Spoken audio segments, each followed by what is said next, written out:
खेसारी लाल यादव की फरिश्ता फिल्म देखकर अल्लू अर्जुन का आया धमाकेदार रिएक्शन।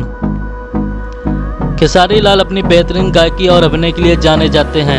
उनका कोई भी गाना या फिल्म आती है तो यूट्यूब से लेकर सिनेमा घरों में धमाल मचाती है। खेसारी लाल की मूवी फरिश्ता सिनेमा घरों में रिलीज हो गई है, जिसमें खेसारी लाल ने एक पागल का रोल प्ले किया है। अगर बात की जाए तो खेसारी की फिल्म फरिश्ता की, तो फिल्म की शुरुआत एक पागल बेटे से परेशान माता पिता से होती है, जहां पिता पागल बेटे से परेशान होकर उसे अपने घर से धक्के मारकर निकाल देता है। खेसारी लाल यादव ने अपने इस किरदार को जीवंत करने के लिए ऐशो आराम की जिंदगी छोड़ दिया था।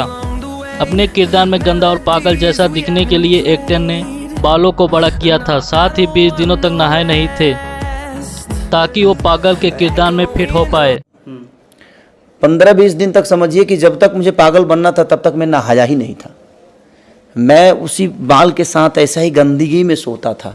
मैं नीचे सोता था, मैं बिस्तर पे नहीं सोता था। सूत्रों की माने तो अल्लू अर्जुन फरिश्ता मूवी देखकर कहा कि भोजपुरी में खेसारी जैसा कोई नहीं है, ये आगे चलकर एक बड़े इंडिया के सुपरस्टार होंगे।